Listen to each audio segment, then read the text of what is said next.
All right, let's solve this question. We are going to be drawing the shear force and the bend moment diagram. So before we do that, we are going to be replacing our support with a reaction at A and a reaction at B.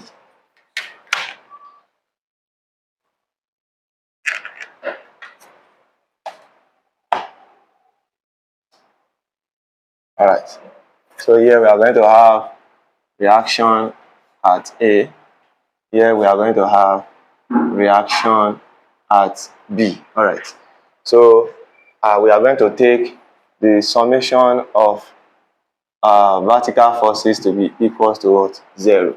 So it means that here we are going to say upward force to be positive and downward force to be negative. So if we sum our upward force, it's going to be arrow A plus arrow subscript B will be equals to the summation of our what? Downward forces. All right, if you look at this, we have a uniform distributed load throughout the span of this beam. So if we convert that to a point load, 5 times the total distance that it covers, that is 10, that is 500. So this is going to be 500. So this is our equation number 1. All right, so the next thing we are going to do is we are going to take the summation of moment about point A to be equals to what? 0. All right, so if you look at this carefully, if you stand at this point, we are going to be having arrow B multiplied by what? 8, which is going to be positive because our upward force is positive. So arrow subscript B multiplied by what? 8, then minus what? Now if we convert this whole uniform distributed load to a point load, we have it to be what? 500, which is going to be acting at the center of this beam. So the total distance is what? 10. It's going to be acting at 10 divided by 2, which is 5. So it's going to be acting at somewhere here. You understand? 5 to the right, 5 to the what? Left. So it's going to be 500 multiplied by 5, which is going to be equals to what? 0. All right. So 8 RB will be equals to 5 times 5. 500 times 5 is 2,500. So by the time we divide this by 8,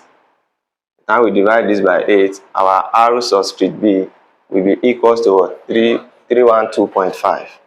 312.5 kilonewton. All right.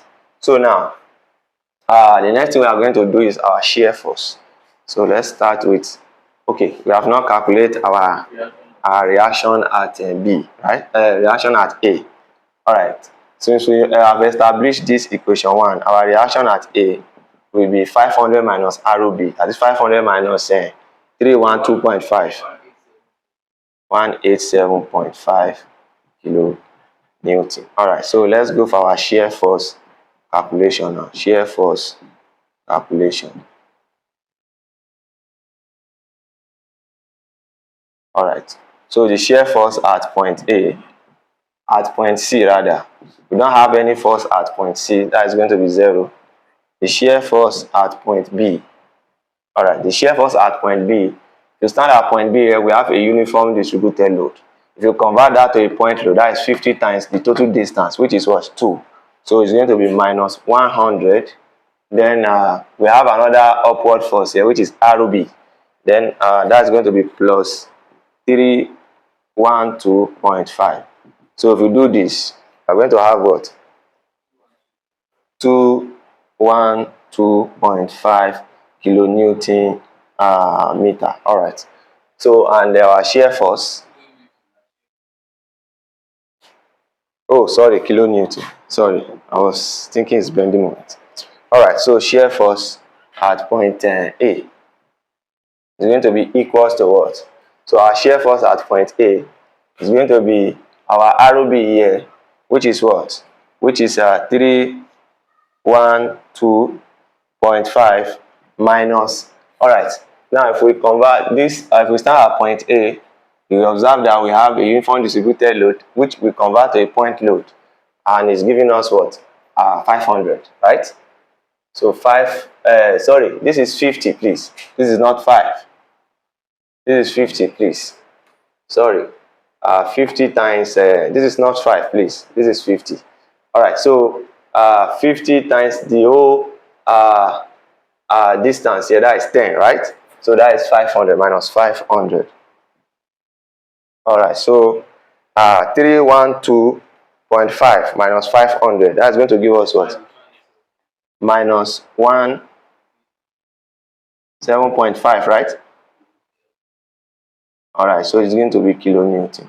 All right, so that's what we have. So the next one, we are going to be going for our what? Our bending moment calculation.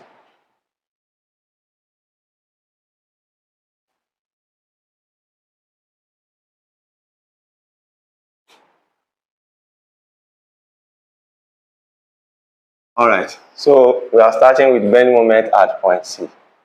Bending moment at point C is what? 0. We don't have force, we don't have distance. So the bending moment at point B will be equals to, so we stand at point B, we only have a uniform distributed load. And when you convert that to a point load, that is 2 times 50, that is 100, right? And it's going to act at what? 1 meter to the right, 1 meter to the what? Left. So we are going to have minus 100 here, multiplied by 1, which is still what? Minus 100. So the bending moment at point A now is going to be equals to what? So the bending moment at point A is going to be ROB multiplied by what? 8. And our ROB is what? Our ROB is 312.5 multiplied by 8 minus, we have a uniform distributed load, which when you convert to point load, you have 50 times what? 10. So that is 500 multiplied by, it's going to act at what? At half of the what? Distance to the right and to the left. And that is 10 divided by 2, which is what? 5.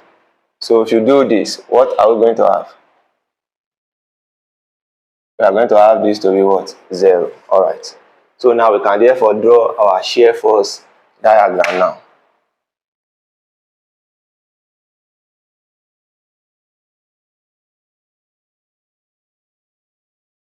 All right.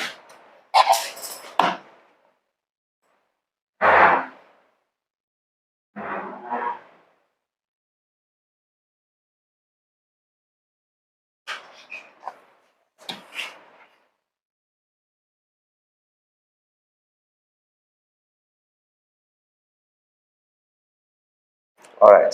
So here we are going to be drawing our reference line for our shear force. So let's make here to be our shear force, our reference line for our shear force. Sorry.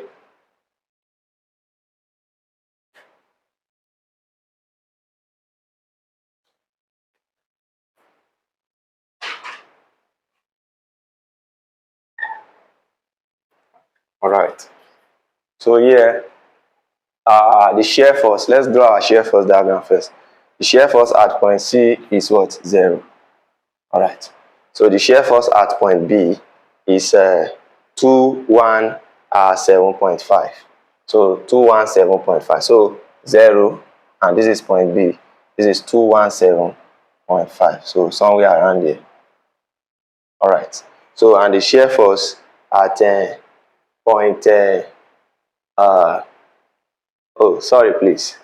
When we are at point B, the first, when you take your uniform distributed load, we have it to be what? Minus 100. Minus 100, right? So now you come down here, we have minus 100 here. Minus 100 here. So we'll now use a inclined line to, okay, not, yes, an inclined line, because we have a uniform distributed load. You should know that we have 2 loads on at our point B. Do you understand? The first one is our what? Uniform distributed load, and there is the reaction. So you are going to go with the first one first.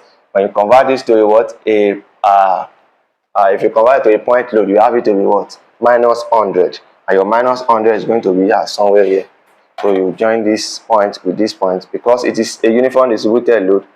So this is going to be an inclined line. All right. Sorry. All right. So when you now add your reaction to it now, you now have it to be what? 212.5. So we can make this point here to be our 212.5. 0.5. So you will now join this line to this. So please, you need to take note of this point. You need to take note of this. Don't go and make mistake, because some students, they will just add this to this, then they will jump to this answer, then they will say from 0 to 212.5, then they will use an inclined line to connect this. That's not correct. Is that clear? All right. So now, between point B and point C, point A, we have our shear force at point A to be what? To be minus 187.5. So minus 187.5. So that is going to be around somewhere here. The first one is 100. So this one is going to be 18. Let's make this one here to be our 18. So now we can now connect this point with this point here. So we now have this to be like this.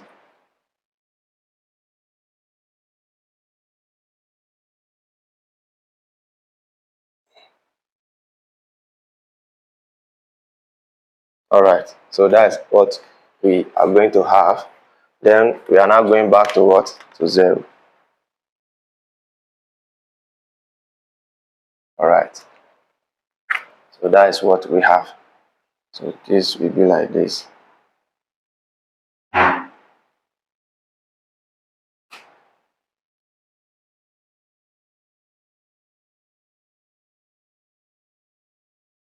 All right. All right, so this is going to be positive. This is going to be negative. This is going to be negative. All right, so as you can see, we move from 0 to what? Negative 100. When you convert this point load here, you go to 100. When you now add this effect of an upward force to that, you have what? 212.5. So which is here. Then you know that your shear force at point 8 is minus 187. So somewhere here, then you connect your point. All right. So now the next one is bending moment. So let's take this line here to be our bending moment line.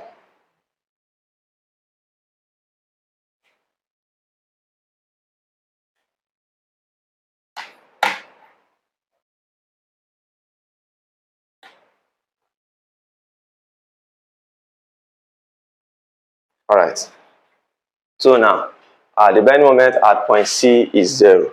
So this is our 0. This is our 0. And then the bending moment at point B is minus 100. So let's take this to be our minus 100. Minus 100. So, and the bending moment at point A is what? Is 0. All right. So now, you know, because there's a uniform distributed load here, we are going to be using a curve to connect this line. So this is going to be like this. All right. And this one is going to go this way. All right. So this is how it's going to be. And therefore shade this.